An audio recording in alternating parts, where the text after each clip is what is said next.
The Cascade Agenda, rolled out at this breakfast 1 year ago, commits us to conserving more than 1.25 million acres of our most prized natural and working landscapes, the Cascades, the waters, and the communities in which we live.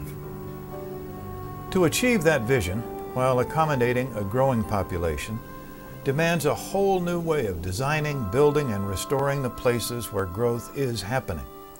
Throughout the region, dedicated leaders and volunteers are doing just that. Volunteers in Green Cities programs like the Green Seattle Partnership are restoring urban forests, parklands, and greenbelts by removing ivy and blackberries. Similar efforts are underway in Kirkland and in Tacoma. There is a job for everyone in realizing this vision, and we are all well underway on many fronts. We're going to be in this region of almost 3.5 million people taking on an enormous amount of growth in the coming years. And we make really choices about how we're going to accommodate that growth. We can spread out into the rural and resource lands and really take up a lot of land and use it very inefficiently. Or we can make a choice to use this land much more efficiently, and we can focus that growth in places that have a high quality of life and where people can make the choice that they'd like to live in this kind of place that is vibrant, attractive, and a great living environment. Communities have choices in how they grow. Some places have accepted or chosen this. Other places are choosing to grow like Kirkland at Juanita Village. One thing our city does is we go through an extensive public process in developing neighborhood plans. And so what we see down in Juanita now is a totally revitalized area.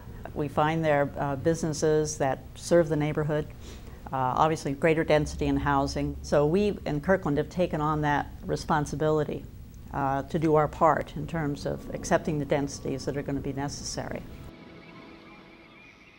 The most common words you hear to describe downtown Edmonds is it still has small town charm and a small town feel to it. I think the challenge for us is to blend the small town feel and become urban at the same time. We are definitely a walking community, and downtown's a big part of that.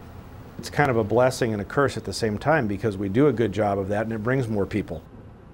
The biggest concern that folks have is growth, and it's a concern on the side of developers and it's a concern on the side of citizens, and a lot of it they don't understand. It's a frustrating thing to see some older houses get knocked down and see new ones built or a condo go in place of it. To do it well, I think it's all about good design.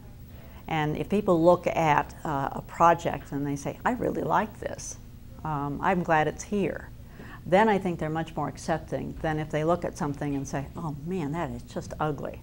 It doesn't fit. I think that's a key part of this.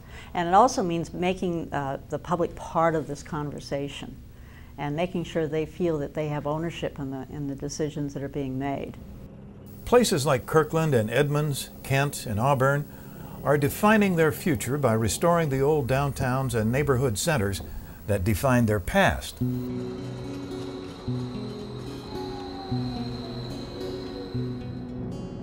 Even the region's largest cities are turning to their centers, their downtowns, the distinct neighborhoods and public places, looking for ways to grow up, not out, and to create the highest quality of life for new residents and old. We see a renaissance occurring in downtown. I think I have felt that the key to downtown is residential living. And I think in the next 5 years you're going to see really a transformation in that regard. You're going to see a vibrant, active downtown Tacoma.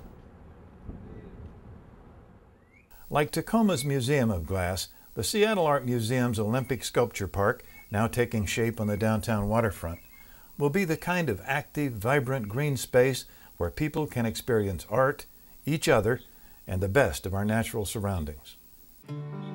Change in our built environment does not come easily.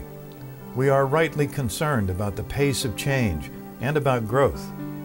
But one thing is certain, we are not short of creative leaders who see the good sense in the Cascade equation. That is, achieving the right level of conservation while accommodating a growing population by making our towns and cities irresistible places in which to live. There is, in fact, a job for everyone in achieving the vision. The Cascade Land Conservancy and literally hundreds of citizen volunteers and leaders are hard at work doing their part. Question is, will the rest of us do ours?